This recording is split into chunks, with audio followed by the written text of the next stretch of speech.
Hello friends, রোজ ভ্যালির কোম্পানিগুলির বিনিয়োগকারীদের অর্থ ফেরত দেওয়ার উদ্দেশ্যে 2015 সালের রিট পিটিশন নাম্বার 275-এ মাননীয় হাইকোর্ট কলকাতা কর্তৃক 15 মে 2015 তারিখের একটি আদেশ দ্বারা রোজ ভ্যালি সম্পদ নিষ্পত্তি কমিটি গঠন করা হয়েছে, যারা বিনিয়োগকারীদের কাছ থেকে দাবি আমন্ত্রণ করে তাদের বিনিয়োগ ফেরত পায়নি। পরবর্তীকালে 2016 সালের রিট পিটিশন নাম্বার 2705 হলো আরেকটি রিট পিটিশন দায়ের করা হয় এবং 2015 সালের রিট পিটিশন নাম্বার 275 এখন 2016 সালের রিট পিটিশন নাম্বার 25-845-এর সাথে সাদৃশ্যপূর্ণভাবে শুনানি করা হচ্ছে মাননীয় ডিভিশন বেঞ্চের সামনে। 15 মে 2015 এ নিযুক্ত সম্পদ নিষ্পত্তি কমিটি এখন মাননীয় বিচারপতি ডিকে শেঠ, কলকাতার মাননীয় হাইকোর্টের অবসরপ্রাপ্ত বিচারপতি, এনফোর্সমেন্ট ডিরেক্টরেটের মনোনীত সদস্য এবং পশ্চিমবঙ্গ রাজ্যের একজন মনোনীত সদস্য নিয়ে গঠিত। বর্তমানে এই কমিটি রোজ ভ্যালির টাকা ফেরত দেবে বিনিয়োগকারীদের। রোজ ভ্যালির বিভিন্ন সম্পত্তি নিলাম করে এই কমিটি রোজ ভ্যালি অ্যাসেটস ডিসপোজাল কমিটি কাছে টাকা সঞ্চিত রয়েছে। এই কমিটি এবার যারা রোজ ভ্যালিতে টাকা রেখেছিল তাদের টাকা ফেরত দেবে। আপনারা এই ওয়েবসাইট থেকে নোটিফিকেশনটি ডাউনলোড করতে পারেন। রোজ ভ্যালি গ্রুপ অফ কোম্পানির বিনিয়োগকারীদের জন্য সাধারণ বিজ্ঞপ্তি, সেটা আপনি ডাউনলোড করতে পারেন। এইভাবে আপনি নোটিশটা ডাউনলোড করে ভালো করে পড়ে নিতে পারবেন কি বলা আছে এই নোটিফিকেশানে। এবার আমরা দেখে নেব অনলাইনে কিভাবে আবেদন করবেন। তার আগে আপনাদের কি কি ডকুমেন্টস লাগবে সেই বিষয়ে আলোচনা করব। চলুন দেখে নিই। অনলাইনে আবেদন করার আগে আপনাকে এই সমস্ত ডকুমেন্টগুলি পিডিএফ ফাইল অথবা জেপিজি ফরম্যাটে লোড করে রাখতে হবে। 1 নম্বর, অরিজিনাল সার্টিফিকেট অফ ইনভেস্টমেন্ট, আমানতের আসল শংসাপত্র এইখানে আপলোড করবেন। 2 নম্বর, original copy of acknowledgement if certificates are submitted to the company at maturity for refund, যদি আমানতের আসল শংসাপত্র কোম্পানিতে জমা দেওয়া হয়ে থাকে তাহলে জমা দেওয়ার আসল কপি এখানে আপলোড করতে হবে। Number 3, original of identity proof, যদি আপনার কাছে কোনো আইডেন্টিটি প্রুফ যে কোনো একটা এখানে আপলোড করবেন, যেমন PAN card, passport, voter card, Aadhaar card, driving licence, যে কোনো একটি এখানে আপলোড করবেন। Number 4, original of address proof, যেমন passport, voter card, Aadhaar card, driving licence, লাইটের bill, electric bill, telephone bill, ration card, যে কোনো একটি এখানে আপলোড করবেন। 5 number, photocopy of the front page of bank passbook, অর্থাৎ ব্যাঙ্ক পাসবুকের প্রথম পৃষ্ঠার ছবিটা এখানে আপলোড করতে হবে। Number 6, photocopy of check foil বা চেকবুকের একটা চেকটা ক্যান্সেলবল লিখে আপলোড করতে হবে। এখানে এই 6টি ডকুমেন্টের প্রত্যেকটি আলাদা আলাদা করে জেপিজি অথবা পিডিএফ ফাইল করে রাখবেন। চলুন এবার দেখে নিই সরাসরি অনলাইনে কিভাবে আমরা আবেদন করব। প্রথমে আপনার মোবাইলের বা কম্পিউটারের গুগল ক্রোমে যান। এখানে টাইপ করুন rozevalleyadc.com, লিখে সার্চ করুন। এরকম একটি পেজ ওপেন হবে। ডান সাইডের কর্নারে একটা 3 লাইনে ক্লিক করুন। ক্লিক করে বাম সাইডে নিচের দিকে আসুন, আপলোড সার্টিফিকেট ক্লিক করুন। তারপরে এরকম একটি পেজ ওপেন হবে। এইখানে 3টি অপশান আছে দেখুন, ইনভেস্টর, নমিনি অ্যান্ড আদার।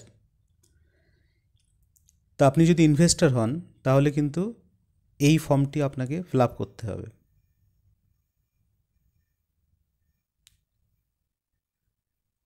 যদি দেখা যায় ইনভেস্টর মারা গেছে সেক্ষেত্রে নমিনি এই ফর্মটি ফিল আপ করবেন। যদি দেখা যায় যে তার উত্তরাধিকারী আছেন তাহলে সে যদি নমিনি হয় সেই ক্ষেত্রে সে এই ফর্মটি ফিল আপ করবে।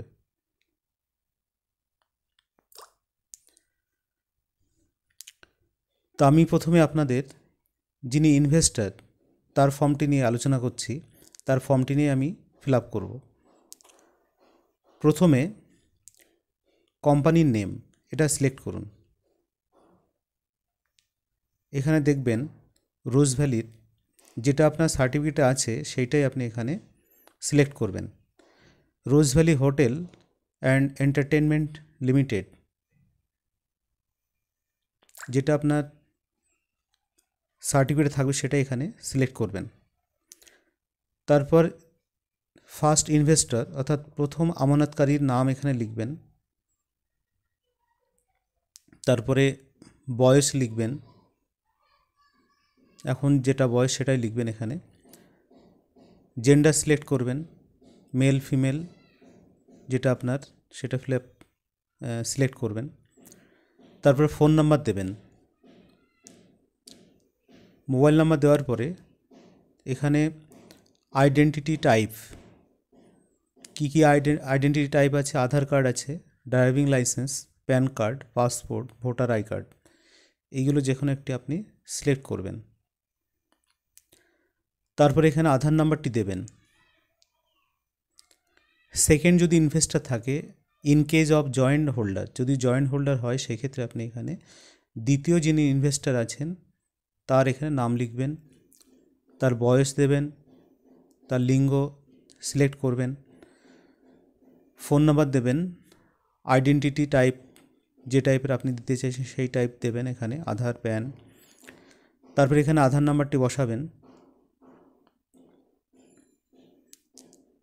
তারপরে ফিল আপ করার পরে নেম অফ দ্য ফাদার, ধরুন ফার্স্ট ইনভেস্টর যিনি আছেন তার বাবার নাম এখানে বসাবেন। অ্যাড্রেস বসাবেন, স্ট্রিট রাস্তার নাম দেবেন।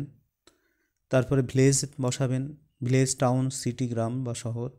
পোস্ট অফিস বসাবেন, পুলিশ স্টেশন, স্টেটটা সিলেক্ট করবেন, যেটা যার স্টেট সেটা সিলেক্ট করবেন, কোন ডিস্ট্রিক্ট সেটা সিলেক্ট করবেন। তারপরে পিনকোড দেবেন। নিচে এটা vital bank account details of investor, অর্থাৎ আমানতকারী যিনি অ্যাপ্লিকেশনটা করছেন তার এখানে ব্যাঙ্ক ডিটেলসটা সিলেক্ট করবেন। সিলেক্ট ব্যাঙ্ক, আপনার যে ব্যাঙ্ক হবে সেই ব্যাঙ্কটা আপনি এখানে সিলেক্ট করবেন। তারপরে ব্যাঙ্কের শাখার নাম দেবেন, নেম অফ দ্য ব্রাঞ্চ কোডটা এখানে বসাবেন। সেভিংস ব্যাঙ্ক অ্যাকাউন্ট নাম্বার, অর্থাৎ আপনার যে সেভিংস অ্যাকাউন্ট নাম্বারটি আছে এটা এখানে বসাবেন। তারপরে এমআইসিআর অফ দ্য ব্যাঙ্কের যে এমআইসিআর কোডটি আপনার পাসবুকে আছে সেটা এখানে বসাবেন। তারপরে আইএফসি কোড অফ দ্য ব্যাঙ্কের যে আইএফসি কোডটি আছে এখানে বসাবেন। এগুলো বসানোর পরে এবারে নিচের দিকে চলে আসবেন। এই পেজটি কিন্তু very very important, details of investments. এইখানে যে আমানত সময়ের বিবরণটা সেটা কিন্তু সঠিকভাবে পূরণ করতে হবে আপনাকে সার্টিফিকেটটা দেখে, অর্থাৎ রোজভ্যালি করার সময় যে সার্টিফিকেটটা আপনাকে দেওয়া হয়েছিল সেই সার্টিফিকেট দেখে আপনি কিন্তু পুরোটা দেখে দেখে ফিল আপ করবেন। প্রথমে দেখুন ক্রমিক নম্বর আছে, তারপরে দ্বিতীয় ঘরে আছে দেখুন শংসাপত্র নম্বর, অর্থাৎ আপনার যেটা রোজভ্যালির যে শংসাপত্র বা সার্টিফিকেটটা ছিল তার যে বুকিং নাম্বারটা আছে সেই বুকিং নাম্বারটা এখানে বসাবেন। দ্বিতীয় ঘরে সার্টিফিকেট হোল্ডার নেম, অর্থাৎ এখানে কার নামে এই রোজভ্যালিটা করেছিলেন তার নামটা এখানে বসাবেন। তৃতীয় নাম্বার ঘরে বসাবেন আমানতের তারিখ, কোন ডেটে আপনি বুক করেছিলেন এখানে ইনভেস্টের তারিখটা দেবেন। কত টাকা করেছিলেন পরের ঘরে বসাবেন। তারপরে ম্যাচুরিটি ডেটটা এখানে বসাবেন। তারপরে আপনি রিফান্ড পেয়েছিলেন কি পাননি সেটা এখানে বসাবেন, শূন্য লিখবেন। তারপর কত টাকার ইনভেস্টমেন্ট করেছিলেন প্রিন্সিপালটা এখানে বসাবেন। তারপরে লাস্ট ঘরে কত টাকা আপনি পেতেন সেই অ্যামাউন্ট এখানে বসাবেন। ধরুন আপনি 7,000 টাকা করেছিলেন, পেতেন হয়তো ম্যাচুরিটি হলে 14,000 টাকা, তাহলে এখানে 14,000 টাকাটা লিখবেন। এইভাবে সমস্ত দেখার পরে, সমস্ত ফর্মটা দেখার পরে আপনি কিন্তু এখানে কন্টিনিউ ফর ডকুমেন্ট আপলোড এই বাটনটিতে ক্লিক করবেন। এইভাবে ফর্মটি ফিল আপ করার পরে ভালো করে চেক করে নেবেন। নাম, বয়স, ফোন নাম্বার, আধার কার্ড সমস্ত কিছু যথাযথ দিয়েছেন কি না, বাবার নাম, অ্যাড্রেস, ব্যাংকের তথ্য, এগুলো সমস্ত কিছু সঠিকভাবে পূরণ করার পরে ভালো করে দুবার চেক করে নেবেন। চেক করার পরে লাস্ট ডিটেলস অফ ইনভেস্টমেন্ট, আমানতের সময়ের বিবরণটাও ভালো করে পুনরায় আবার ভালো করে দেখে নেবেন যে সব ঠিকঠাক পূরণ করেছেন কি না। দিয়ে লাস্টে কন্টিনিউ ফর ডকুমেন্ট আপলোড এই বাটনে ক্লিক করবেন। তারপর ক্লিক করার সঙ্গে সঙ্গে এরকম একটি পেজ খুলে যাবে। এখানে documents to be produced by investor, অর্থাৎ এখানে আপনার ডকুমেন্টগুলো আপলোড করতে হবে। 1 নম্বর আছে দেখুন, অরিজিনাল সার্টিফিকেটস অফ ইনভেস্টমেন্ট, অর্থাৎ আমানতের আসল শংসাপত্র। এই সার্টিফিকেটটা এখানে লোড করতে হবে। এরপর চুজ ফাইলে ক্লিক করে আপনার যেখানে ফাইলটি সেভ করা আছে সেইখানে যাবেন। গুগল ড্রাইভ হোক বা গ্যালারিতে হোক, আপনি পিডিএফ বা জেপিজি হোক, জেপিজি হলে অ্যালবামে গিয়ে আপনার জেপিজি যে ফটোটা তুলেছিলেন সেটা ক্লিক করুন। ক্লিক করে আপলোড অপশানে ক্লিক করুন। দিয়ে এইরকম একটি টিক চিহ্ন চলে আসবে। এইভাবে প্রত্যেকটা ডকুমেন্ট আপনি পরপর লোড করতে থাকবেন। লোড করে লাস্টে সাবমিট বাটনে ক্লিক করবেন। করার সঙ্গে সঙ্গে আপনার আরেকটা পেজ ওপেন হবে যেখানে আপনার অ্যাকনোলেজমেন্ট বা রেফারেন্স নাম্বারটা শো করবে। সেটা দিয়ে ভবিষ্যতে আপনার স্থিতি জানতে পারবেন। এরপর আপনার অ্যাপ্লিকেশনটি সাবমিট হওয়ার কিছুদিন পরে আপনার অ্যাপ্লিকেশানের স্থিতি কীভাবে জানবেন সেটা একবার দেখে নিন। প্রথমে ওয়েবসাইটে আসার পরে এই 3 লাইনে ক্লিক করবেন। তারপরে বাম সাইডে ইনভেস্টর অপশানে ক্লিক করবেন। ক্লিক করার সঙ্গে সঙ্গে এরকম একটা পেজ ওপেন হবে। এইখানে আপনার সার্টিফিকেট অথবা অ্যাকনোলেজমেন্ট যে নাম্বারটি সাবমিট করেছিলেন সেই নাম্বারটি এখানে বসাবেন। বসানোর পরে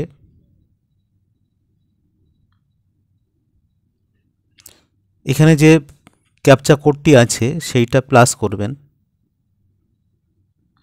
তারপরে সার্চ বারে ক্লিক করবেন। এইভাবে আপনি আপনার তথ্য অনলাইনে দেখতে পাবেন। ভিডিওটি যদি ভালো লেগে থাকে অবশ্যই আপনার পরিচিতদের মধ্যে শেয়ার করুন। ধন্যবাদ।